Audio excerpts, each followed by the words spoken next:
Alright, this is garage storage. I'll just go quickly through what I have left to right. This is a 1983 Hunter original reverse air with an isolation ring. I got this in Austin, Texas. Kind of a neat thing I'll show you too. So this is a 3-inch steel disc I got from eBay. I just painted it and stuck it on there, and it's a pretty convincing switch housing cap, because if you want a Hunter one, prepare to pay at least $10 for it. And this was like, I don't know, $1 or $2 if that. It doesn't fit quite inside that lip, it kind of sits on it, but I mean, how could you really tell that? It's just fine. I might get some more of those and paint them too. So yeah, this is a good fan. It's very quiet. I had it in the guest room originally, the room with the 48-inch original, that's the white one that's there now. Moving on, this is a 1996 original 4/5 blade 2-amp motor. Nice clean cast, kind of a glossy black on it rather than the matte you kind of see on some of the 90s fans. This is my newest original. It runs really well. I haven't really installed it yet. I'm just kind of out of space to actually hang fans, so I need to think about selling some. Back here, this is I think this is only the third original I ever found. I got this like back in 2010, paid $5 for it. This was originally in the breakfast room where the 38-inch brown is now. Good little fan. This one was not especially quiet. This one I haven't hung yet. It's another 83. Got it from the guy in Louisiana I got the 38-inch from. This one just has standard C brackets. Up here, this came from Jack Miner. This is a 1978 Serial H Hunter original. This one is actually kind of cool because it has the same rotor design, or the same oil pumping system as the antique fans, as the 1.9 amp motors, even though it's a 2.5, and that's something I think they only did for 1 year. So this has the spiral groove on the rotor instead of the shaft, even though it's a 2.5 amp motor. I believe it also has the larger Aetna F8 bearing from the 1.9 amp motor fans, but this is a 2.5. This is the first year with the 2.5 amp motor. Plastic switch housing. You can see the radius, the curvature on this housing is different than the later fans. It's kind of a smoother pancake to it. Kind of neat. Look how thick that casting is up top too. I think it's the thickest of any of the ones I have, and look how thin it is on this in comparison. This is like a 74 or 75. I'll show you that one later, but pretty dramatic difference there on that top cast. So yeah, interesting how they cut costs by using a plastic switch housing, which can easily break if these things are not taken down properly. But then they went all nuts with the cast iron up top. In the back here is a 36-inch K63 Emerson heat fan or blender fan. I got this for free on Craigslist, free pickup. Very powerful little fan. I had this in the garage, and it was really a better performer than these, but I had these as a pair, and I thought, well, that'd be kind of cool. But this one, I might end up putting this back on my patio when I move back to my house full time. Jack Miner gave me this for the patio, but the problem is the size of my patio. Having a smaller fan is more practical in terms of not hitting the blades, because it does not have a high ceiling to it. But yeah, these 36-inch blender fans put out a lot of air. This is a K63 model from 1980. Not in the best shape, but not bad. Once you put the blades on, you don't see all that rust there on the steel irons. This came from Mark Welker. This is a 1974-ish. It's kind of hard to date it exactly because the tag, they never put the date code on these fans for some reason for this era. But this is a 1.9 amp motor. This is just like the R52s and what I have in the living room, which means it has that cool startup sound as well. Instead of a speed coil, though, this just has 2 taps on the motor like the like the 2.5 amp originals did. I did kind of a quick and dirty restoration on this one. I cleaned it out really well. Mechanically, it's very nice. Spins just fine. But I just cleaned and painted over the original finish, so I don't know, one day I might give this thing a proper restoration. If you get up close to it, you can see I was just a little bit sloppy. But what sets this fan apart and why I couldn't really ever see getting rid of it is my one and only fan with adaptare. So most of y'all know what adaptare is. You turn this little knob and it turns a cam which rotates the pitch of all 4 blades simultaneously. And this is actually the correct mechanism for this era of fan. Has the right key on it, has the right design. The inner cam ring on this one is brass. I think they went to maybe aluminum on the ones in the early 80s before they stopped making adaptare. But yeah, this is a neat fan. This one was in the master bedroom before I put up the Emerson round nose. I hated to take it down because it really was a beautiful fan, and the white with the pecan blades was kind of distinctive. It's a combination they did in the early and mid 70s, I think the 60s as well, and I went in to do that instead of just having white and white. But yeah, I really hope I get a home for this fan somewhere soon, because that adaptare is definitely a conversation starter for non-fan people. Next to it, this came from Brian Hicks in North Carolina. This was installed at a Rose's department store. This is a 1959 Hunter R52 with a lavalier pull chain there. Speed coil up top. Pot metal trumpet canopy. This one has a plastic trumpet canopy, by the way. Runs great. I believe it's never really been taken apart. I haven't taken apart and cleaned it yet. This one's kind of on hold for restoration because it doesn't have blades at all. And I'd kind of like to find an adaptare mechanism for it, but it has to be, it's the same thing. I'm really picky. If I'm going to go to the trouble to find an adaptare, I want the right style of adaptare for that era of fan, so this one would be too new and whatnot. So this one, the adaptare, it would have C brackets like this, but you know, this part would be cast iron and the key would be different. Instead of this part in between being flat, it would have kind of an arch to it. But yeah, I'd like to restore this fan in a khaki white, kind of darker white than this, but not as tan as this. I guess this is the original finish. It's just very worn. But anyways, this has a nice smooth cast to it. The top has the older style open vents.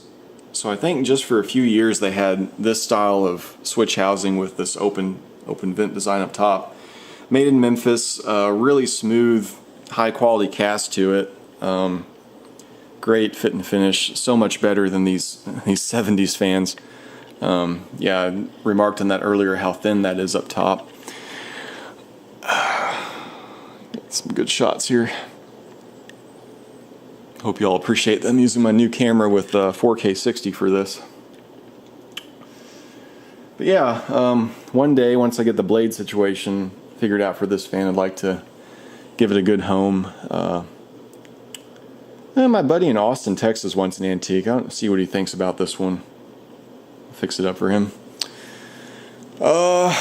Blades. I've got a pile of antique blades here. They're all kind of mismatched. These two are from a Emerson Longnose. I'll show you in a bit. But I just bought a set of 4 from another collector that I have to fix up a little bit.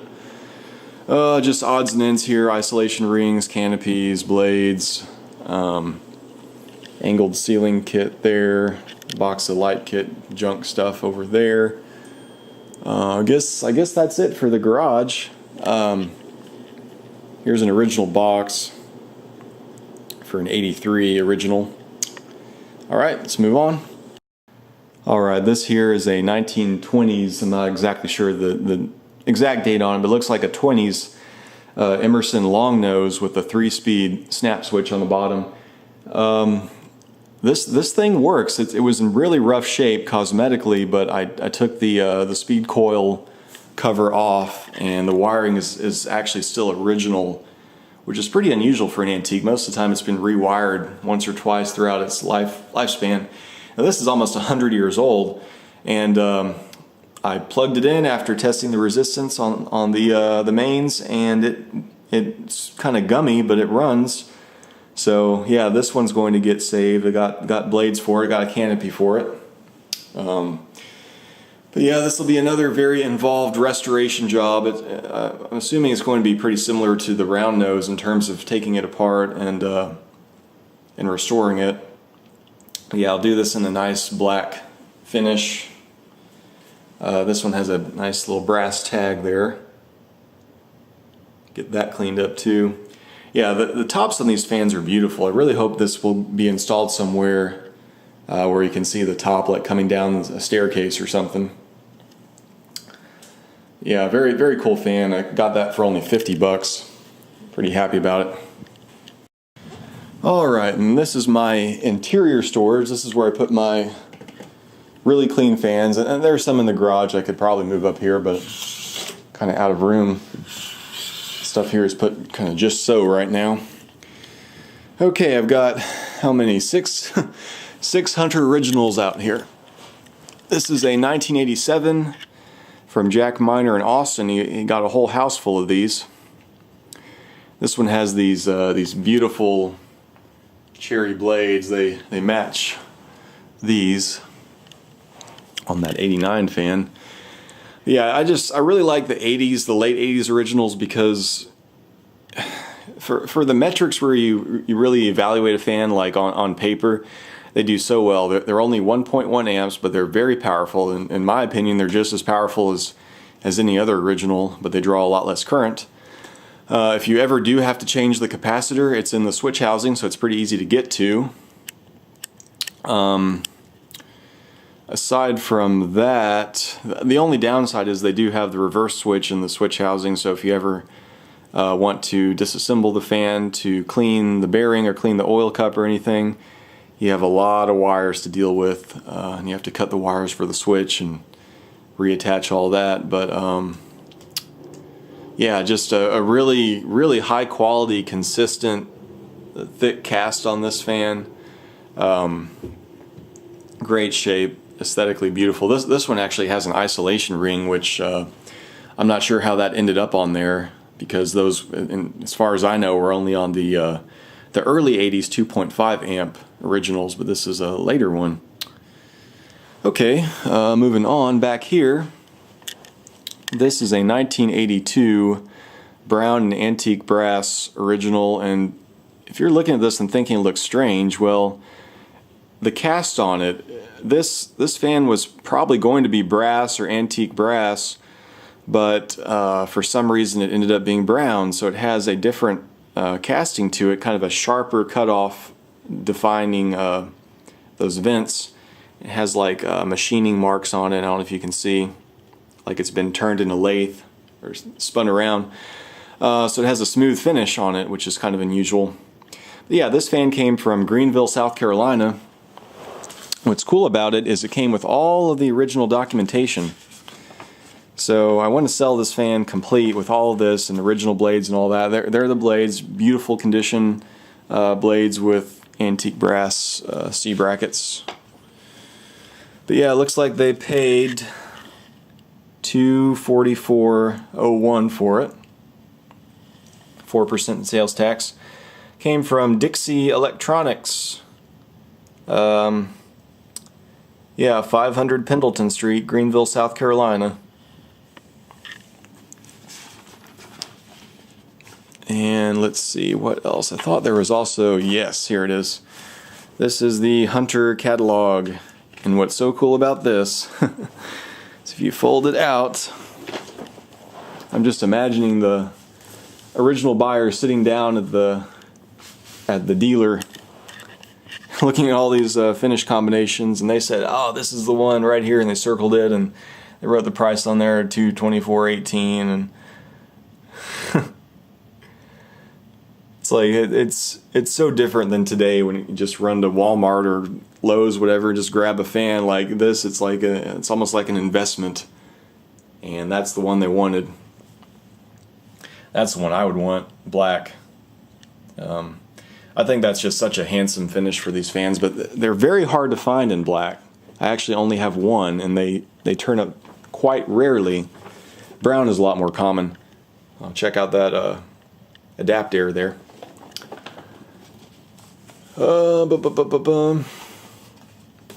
But yeah, like I said, that fan I'd like to sell it to somebody who would appreciate.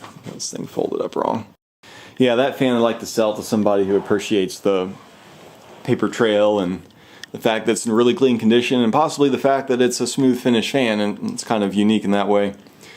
But yeah, I don't like anything brass or antique brass, so I don't really want to keep it for anything or any future installation. This fan here is a 1983 22272 2-speed, 2.5 amp original, all brown. This one came with this one back here in the shadows as a match set, new old stock, never been installed. Right when I bought my house 4 years ago, I put this one in the living room where the chrome R52 is now, and I put the other one in the master bedroom where the long nose is, or the round nose is now. And man, that one was a hummer, and I battled it. I changed out the down rod, I had to change out the canopy that was rattling, and it was just never a very quiet fan. So I was kind of glad to get that one down, but I converted both of them to 3-speed with the 10 microfarad capacitor and the 3-speed pull chain. They're very clean, very nice casting on them. But yeah, I mean, as you can see, I have so many brown originals, and now that I'm moving towards antiques, I don't really feel the need to keep these around anymore, so hopefully I can sell these soon. Moving on, this is a 1979 all brown Hunter original. It was not originally all brown. It came with a really nice antique brass bottom plate that was cast iron instead of stamped like on this 82 over here. And I have that in that box. I'd like to put that on eBay. I think I can get some pretty good money for it because they're pretty hard to find a antique brass cast iron bottom plate. I know of only one other collector who has one. But yeah, very clean fan. I can tell this one hasn't seen a lot of use. It wasn't full of dust or anything. I like how clean the tag is. I like the style of tag. It's very industrial looking. You can see right here though, look at this casting. Like I said, in the late 70s they had some sloppy workmanship on these fans. Look how much better that 83 is in comparison to that. But I do like the top casting on this compared to that. It's kind of a little bit too rounded, I guess. And that's a bit more defined. Plastic switch housing, plastic canopy on this era. This is the second year of the 2.5 amp motor. The first year is a Serial H. So this is very similar to that brown Serial H I have in the garage, except for the bottom plate curvature is different. It doesn't have the little nub sticking out. And also the rotor, this one has the spiral groove in the center shaft instead of the inner diameter of the rotor. So this has the newer, smaller bearing and basically the same guts as that 83. And here's another 83. This one I got in Athens, Georgia for 20 bucks or so. It's reverse air, has these really sharp black reverse air irons there. What's nice about this fan is it's a factory all black original, and especially in the 80s those are kind of hard to find. So very handsome fan.